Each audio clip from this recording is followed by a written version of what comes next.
It's my pleasure to spend a few minutes with you. You might wonder why an economist is up here and we're talking about biosecurity. In short, I'm going to try to convince you that economics are pretty important in understanding why we have partial implementation of some biosecurity measures and why that's important to appreciate, because I suspect that's always going to be the case.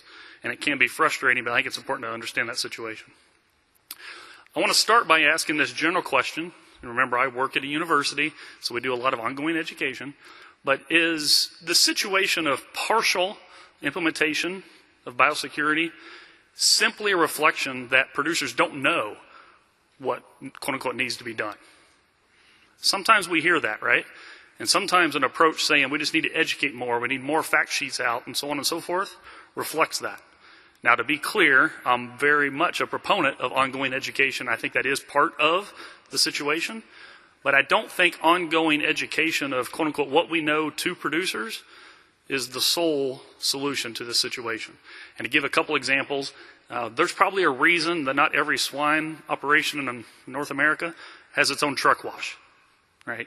We could pick on a lot of different examples, but you're probably always going to have partial implementation of available biosecurity measures for a lot of reasons. And I think it's deeper than just, quote unquote, telling the producer the pros and cons. And as a PhD economist, of course, I think I can explain, I usually joke saying everything except for marriage with supply and demand. Well, I think I can explain a lot of stuff here as well with supply and demand fundamentals. And I think it comes down to economic incentives. And I'm going to walk you through some different aspects of that to at least make you think about it. Whether or not you agree with me or not really isn't necessarily my core goal, but I want you to think about these different aspects of economic decisions and why we see producers partially uptaking what the general scientific community recommends we do. The bottom line, and you're picking up on this, is I don't think producer decision knowledge and the knowledge they have to make their decisions is the only reason that we have partial implementation. So that's why I put it in red here. Hopefully I can convince you of that as well. So 2 broad points, give you some perspective. Most of you in the room probably ran the other way when you're asked to take a second economics class in college. It's important to appreciate those of us that live and breathe economics. We see the world as constrained decision making. Doesn't matter if you're a livestock producer or any other decision maker, you're trying to meet an objective and you have resource constraints. Everybody in this room has time and money constraints. We can all relate to that. A livestock producer is no different. Moreover, embedded in that is implicit trade-offs. Sometimes we don't recognize that, but it's important to appreciate that if you understand why a producer implements these 3 biosecurity measures but not these 3. Okay? I'm going to speak in abstract terms at times. I'm going to give you specific examples at times. But when I share my views, it's important to keep in mind, I think of the world in trade-offs. And I think a lot of ultimate decision makers that, the bottom line matters to them do the same. The other broader perspective I want you to keep in mind, and because most of you in the room have a deeper, let's call it pure disease, pure animal movement expertise than I do, is there's no doubt there are key biological processes that underlie risk.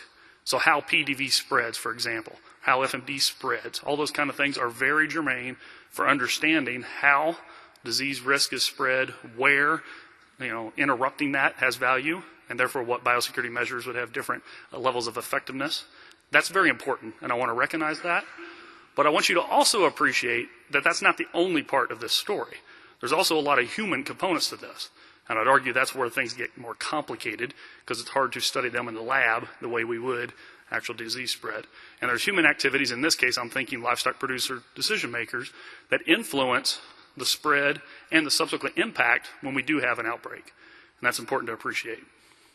Okay? So with that broad context in mind, I want to walk through some different specific economic aspects of biosecurity and just kind of talk out loud with you of how I think about this. The first, and actually to piggyback on the last presenter, I was trying to tweet about this over lunch, is it's no longer sufficient to just talk about what biosecurity effectiveness is. We also have to understand feasibility and practicality.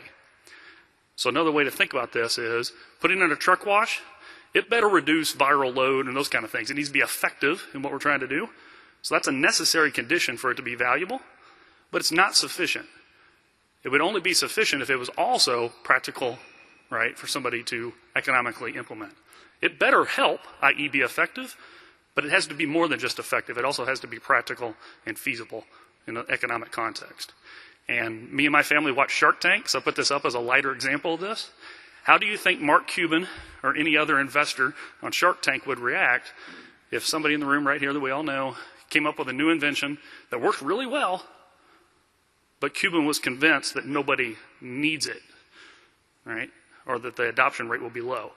He probably won't care how good the gizmo works if the market share is forever going to be zero. The parallel here is it doesn't matter how effective a biosecurity measure is if the uptake rate is going to be zero. So when we're developing these things, yes, they need to be effective, but we also have to keep in mind pragmatic feasibility, economic viability of those measures as well. One specific measure in the livestock space to think about from some of the food safety work I've done is to look at E. coli vaccines. So most of us in the room can appreciate E. coli is a notable food safety concern. Lots of monetary resources are spent in the livestock and meat industries to deal with that, and it's real. One of the tools that's been developed over time is actually an E. coli vaccine that can be given to fed cattle in a feedlot. It quote-unquote works. I'm not against it, but some of the work I've done with a colleague, Ted Schroeder at K-State, has tried to understand why we don't use that tool more. And to distill it down to one sentence, there's not an economic incentive to use that tool. It's not a question of whether it's effective, it's a question of whether it's economically pragmatic to use it. And that latter condition is not met for that tool.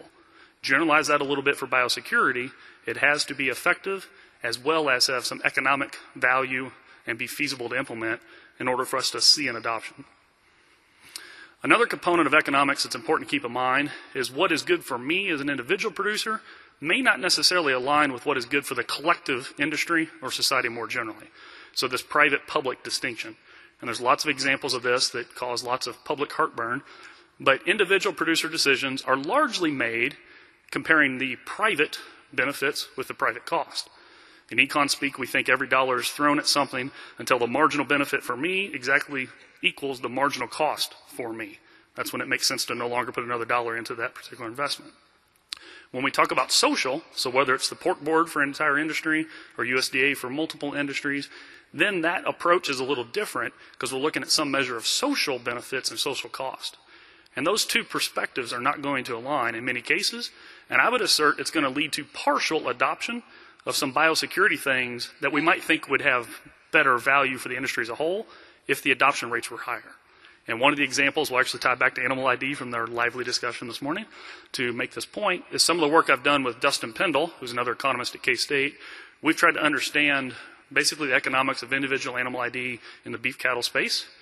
And some of the work we've done has shown that in aggregate, if we were able to have something like agent source verification for the entire industry, which I think everybody in the room knows we don't have, but if we had that and it enabled us to keep a trading partner roughly the size of South Korea, which is a sizable trading partner, admittedly, then that would more than pay for the cost of putting agent source into the entire industry. So from an aggregate perspective, agent source would make sense to pursue if we could keep a major country. The challenge is, and the reason I would assert we don't have 100% agent source, for example, is there's individual producers that have very different cost structures than other producers. So what's good in aggregate isn't necessarily best for an individual producer. Roughly speaking, a third of cow-calf producers actually have cost to participate that are higher than their expected benefits that come with maintaining the trade. So what's good in aggregate isn't necessarily good for every individual producer. And that's probably not going to go away. It's not unique to biosecurity, but I encourage you to appreciate it because we're probably always going to be frustrated with partial biosecurity adoption. This also leads to an economic concept called incentive compatibility. One of the talks yesterday referred to this. As I understand it, USDA also has budget constraints. I've never worked for USDA, but I'm pretty sure they do. One of the challenges they've had in dealing with HPAI is the actual implemented biosecurity and the efforts of producers varied a lot, and that was discovered in the process. The extent to which barns were regularly cleaned versus sporadically cleaned versus maybe never cleaned was identified in that process. So one of the changes that USDA has at least put on the table here is to make payment eligibility tied a little bit to evidence of good faith behavior. In this case, having a biosecurity plan in place. Okay? Economists would call that incentive compatibility. If you want to be in front of the line to get a payment in the event of a bad event, you need to kind of prove you've been trying to run a clean shop, to put it down in really lay terms. I suspect we're going to see more of that in the future, if for no other reason that USDA, like others, have resource constraints, and we're going to have to do some of that kind of partnering to encourage more behavior change. Another component of economics that's lost on non-economists, but it's important, is absolute versus relative assessment. And I'm going to give you a couple examples of this. It's pretty common that when we have a new tool that's potentially available for the livestock industry, somebody does a quote-unquote benefit cost assessment on it. And I fully encourage that to be done, right? We need to know if something quote-unquote is worth investing in. Agreed. Sometimes economists are involved in that too late in the game, but regardless, it needs to be done. Unfortunately, that's usually done in what I call a silo. So I have this new tool, i.e. a truck wash for the swine industry, and we want to know if that is worth it or not, so we come up with something like a return on investment for that tool. That's important to know, but what's even more important to know is how does that return on investment compare to my alternative set of things I could do. It's not sufficient just to say there's a positive ROI on putting in a truck wash. You need to know how that compares with other things that could reduce my risk. Okay? So the example I have up here is you could have two different biosecurity measures, both of which offer a positive quote-unquote return on investment, say one of 15% and one's 5%. If you only look at the first one as a positive 5%, and you're frustrated that the entire industry doesn't adopt it, it may simply be because the actual producers are aware of a substitute that has a higher ROI, and they're going to implement the one that has a 15% rate of return. I know that sounds academic and made up, but the point is it's not just individual, right, absolute return on investment. It's also relative to figure out how investments are going to be prioritized. And I think you see that as well on biosecurity efforts. Another component is, I see this in food safety work, and I suspect it holds with biosecurity efforts as well, is we need to know what the actual producer's frame of expectations on risk are. And it's pretty common that we expect 0% risk to be the way they approach things, i.e. I anticipate to never get PDV or whatever example you want to talk about, right? Or never have a food safety event or whatever the case is. Well, if a producer instead says or recognizes there is no such thing as zero risk, but maybe they anticipate a rare event to be the best they could do, so something like one event every 20 years, they may well manage and i.e. make different biosecurity investments simply because they're willing to absorb what looks like a rare event and recognize it's not quote-unquote worth it to make investments to try to make it go all the way to zero. We have to understand how the producer appreciates that, because I think ultimately producers make pretty rational decisions, and we need to understand their frame of reference that's behind those decisions. So really what I'm trying to get you to think about is move away from this zero expectation of risk, because the producer may not be presuming that either when they make their own decisions. My last point, you'll remember I actually had 5 of these things I'm trying to quickly walk through to keep us on time, is the role of globalization.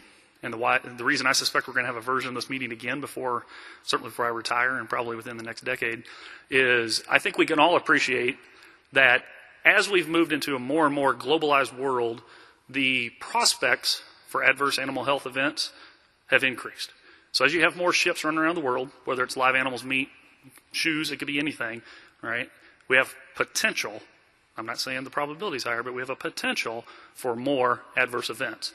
This whole adage is much older than any of us in the room. It goes back to the whole Black Plague, discussions. To this day, some people think the Black Plague hit Europe because of trade with China, right? So there's centuries of backslash to this one. What I want you to appreciate is if you agree, and I do, that we're on this food security kind of challenge, how we're going to feed 9 billion people by the year 2050, all right, that number changes, but the general point. And if you agree with me that the U.S. has a comparative advantage in meat protein production in many ways, then the U.S. is going to have a seat at the table trying to feed a growing population, specifically to meat protein. That's why we're sitting here. And I think we're going to be talking about trade more. I think we're going to be more dependent upon trade 5 years from now than we are now. I think that's an optimistic thing, actually, for the industry. But with that comes a lot of unanswered questions about what it means for biosecurity.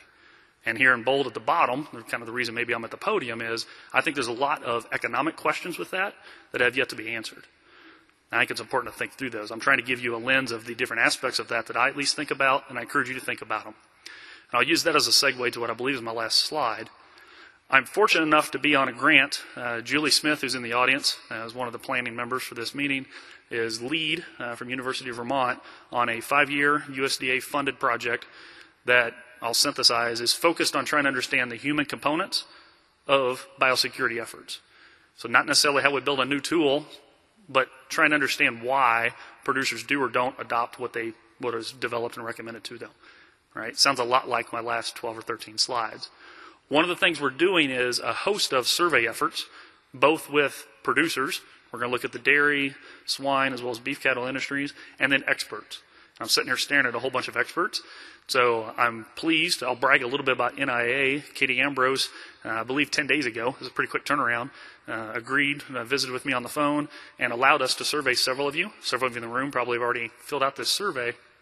But we've conducted the first of what's probably going to be a round of expert surveys of what experts think goes through producers' minds in terms of adopting or not adopting different biosecurity measures. And I simply have one slide up here, mainly because I want to brag about you guys helping me with this. The purpose of the survey is to get expert views to refine the nationally representative producer surveys. That's where the real meat of all this will be eventually. So this is all very much work in progress. But there is one nugget of preliminary findings that I want to share with you. What I have up here on this particular chart is one of the questions we asked was, what do you think is the distribution, so 100 points or 100%, of the benefits, and then we asked it again for cost, of implementing biosecurity measures in your industry. So each respondent filled out either a swine, a beef cattle, or a dairy cattle survey. So that's why there's 3 different groups up here. I asked you to fill out the one that most aligned with your expertise. And then I asked you how, 100 points of the benefits of biosecurity, how are they distributed within the live animal segment of your industry, and then the post-live animal. And we turn around and ask the exact same thing for cost. What I have up here is a summary of that. And the key punchline is very similar across swine, beef cattle, and dairy cattle in the eyes of experts, i.e. those of you in the room. The producer, or whoever has a hand in the live animal segment, bears a larger share of the cost and a lower share of the benefits. Whoever purchases the animals, so the processor, packer, retailer, absorbs a higher share of the benefits and a lower share of the cost. That's the perception from the experts. What is interesting to me is across the 3 species delineated industries, there's almost exactly a 20% swing between the live animal segment and the post-live animal. This begs the question, what role, presuming producers follow suit for a moment, right, in their views on this, is what role do post-live animal segments of the industry have in incentivizing biosecurity to be implemented if producers ultimately perceive cost to outweigh benefits, right? So I'm giving you some light. A lot of my examples earlier were about live animal producer decision making. You've got the same discussions that need to occur at the packing plant, retailer, all the way through the chain.